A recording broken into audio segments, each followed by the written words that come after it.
반갑습니다. 10월 17일 목요일 큐티 스케치 시간입니다. 오늘 본문은 레위기 23장 23절부터 32절까지의 말씀입니다. 오늘 본문은 이렇게 시작합니다. 여호와께서 모세에게 말씀하여 이르시되 이스라엘 자손에게 말하여 이르라. 일곱째 달 곧 그 달 첫날은 너희에게 쉬는 날이니 쉬는 날이 될지니 이는 나팔을 불어 기념할 날이요 성회라.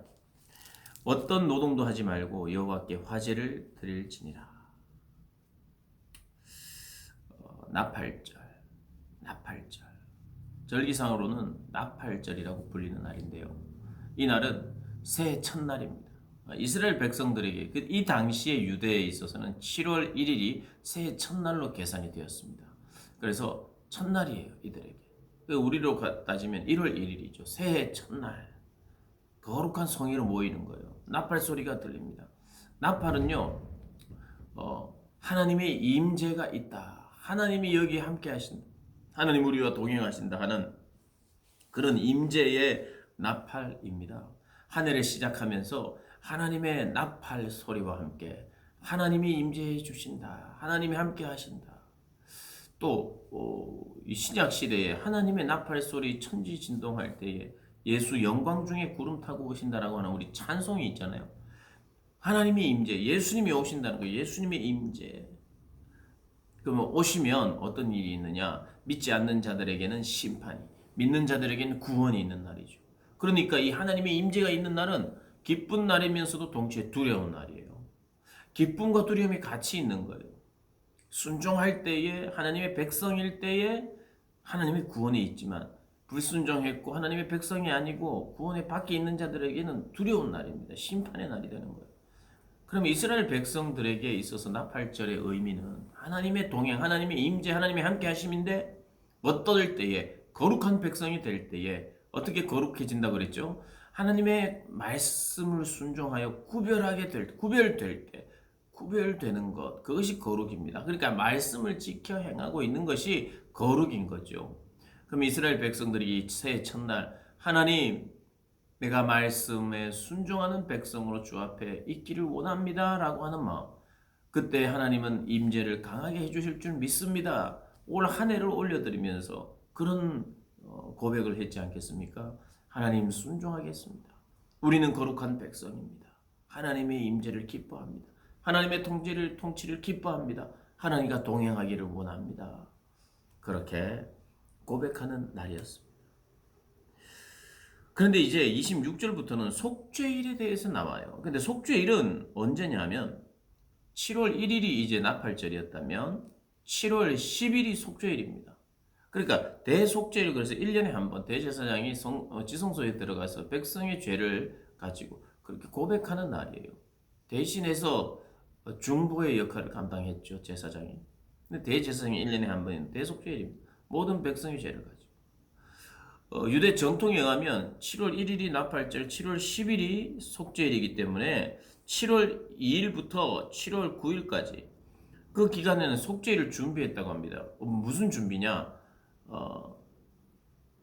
이제 이 죄에 대해서 나를 돌아보고 또 이제 내 죄를 대신할 짐승이 이제 잡힐 이 제사를 생각하고 속죄제와 속죄 제물을 생각하면서 그걸 준비하는 거예요. 그러면서 오늘 본문은 그 당일날 일곱째 달 열흘 날은 속죄일이니 너희는 성회를 열고, 성회를 거룩한 모임으로 모이라는 거예요. 일하지 말고.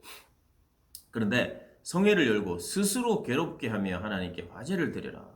그리고 29절에는 이날에 스스로 괴롭게 하지 아니하는 자는 그 백성 중에서 끊어질 것이라 이야기. 여러분, 새해 첫날 하나님의 임재를 생각하면서 이제 화이팅!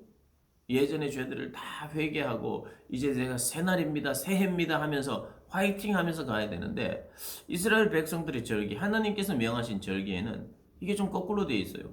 먼저 하나님의 동행을 확신하고 하나님 그렇게 하겠습니다 하고 난 뒤에 회개를 준비하고 있는 거예요.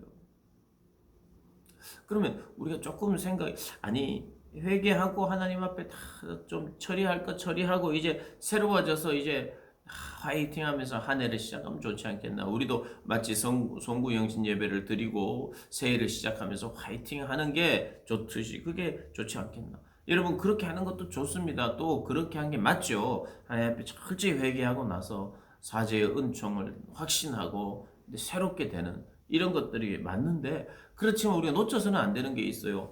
이 나팔절이 7월 1일이고 7월 10일이 속죄일이라는 것은 좀 신학적으로 우리에게 어떤 의미 있는 어떤 메시지를 전하고 있어요. 뭐냐 하면 우리가 하나님과의 동행과 하나님의 임재를 그렇게 원하고 갈망해도 여전히 우리는 늘 죄에 대한 경각심을 가지고 근신하는 마음으로, 그리고 우리가 죄를 저지르고 나면 또 우리의 연약과 한계가 드러날 때에 죄에 대해서 애통해야 된다는 것이에요. 여기에 보면 스스로 괴롭게 하라는 말은 금식하거나 옷을 찢고 우리 회개하는 어떤 그런 마음의 상태.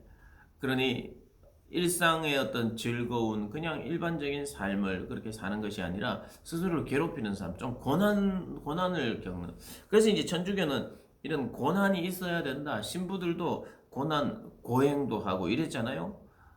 그래서 이제 그게 구원을 이루는 건 아니에요. 그런 형식의 지금 어떤 고난을 자처하는 게 아니라 죄에 대해 애통하는 마음. 오늘 이 시대에 이걸 적용할 때 그냥 고행을 하고 금식을 기계적으로 하고 옷도 남루하게 입고 그래서 뭐 세수도 안 하고 그냥 겉모습만 어떻게 그걸 추구하라는 뜻이 아니라 죄에 대해서 애통해하는 마음이 우리는 계속 있어야 된다는 거예요. 우리는 새해 첫 출발을 해도 또 10일 만에 죄를 지을 수도 있는 사람들이에요. 또 넘어질 수 있는 사람들이에요.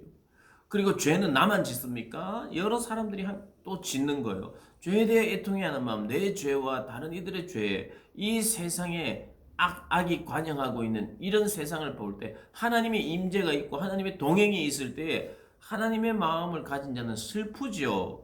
기쁘기만 한 것이 아니라, 기쁨으로 충만만 한 것이 아니라 하나님으로 충만할 때는 우리에게 슬픔도 있는 거예요. 아픔도 있는 거예요. 죄에 대해 아파하는 마음이 생기는 거예요. 죄에 대해 민감하게 되는 거예요. 성령이 충만해지면 죄에 대해서 제일 먼저 민감하게 됩니다.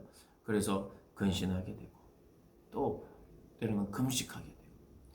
그래서 어떤 신학자는, 어떤 목회자는 금식하지 않았다면, 정말 그 사람이 금식하지 않고 있다면, 한 번도 금식하지 않았다면 정말 그리스도인인가? 정말 천국 백성인가를 물어봐야 된다고 말할 정도로 이 금식은 나로 하여금 죄에 대한 애통해야 하죠. 먹는 것, 가장 기본적인 욕구들을 내려놓을 만큼 애통해 하고 근신하는 일들이 신자에게는 있다는 그런 의미죠. 그래서 우리가 기억해야 하는 것입니다. 오늘 이 절기의 순서를 가지고도 하나님 메시지가 있는 것이에요. 기본적으로 하나님의 임재, 이건 너무 좋은 거예요. 마치 이스라엘 백성들을 하나님께서 구원하여 주실 때 하나님 임재하셨잖아요.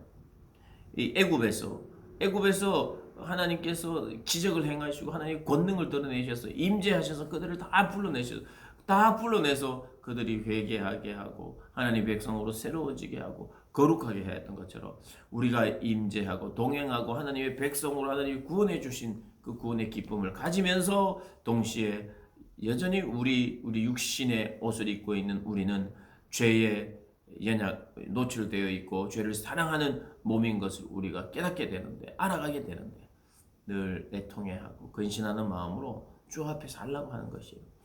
그래서 우리가 경험했잖아요. 하나님의 은혜 받고 수련회에서 크게 결단해도 여전히 우리가 회개해야 될 또 일들이 생기고 또 깊어지면 깊어질수록 회개가 더 깊어지듯이 우리가 그렇게 애통해하는 마음으로 죄를 바라보고 또 그 죄를 이기고 또 하나님의 승리를 또 확신하면서 또 변화를 갈망하면서 그렇게 사는 것, 그게 이제 그리스도인의 삶이죠. 오늘 이 말씀을 통해서 내가 살아야 될 신앙의 어떤 형태 그리고 신앙의 정서, 이런 것은 과연 하나님에 대한 기쁨과 확신 그리고 죄에 대해 애통하는 마음, 이런 것이 계속하여 교차하여 내 안에 있는 것이구나. 그래서 늘 겸손하게 스스로를 또 때로는 괴롭힌다는 의미가 절제하고 또 내가 하나님께 드리는 그런 어떤 내 삶의 고백이나 신앙의 모든 어떤 헌신이나 이런 것을 방해하는 요소들에 대해서 내가 또 과감히 끊어내고 변화를 그렇게 추구하고 이렇게 해야 된다는 거 잊지 마시고 살아가시기를 주님의 이름으로 축복합니다.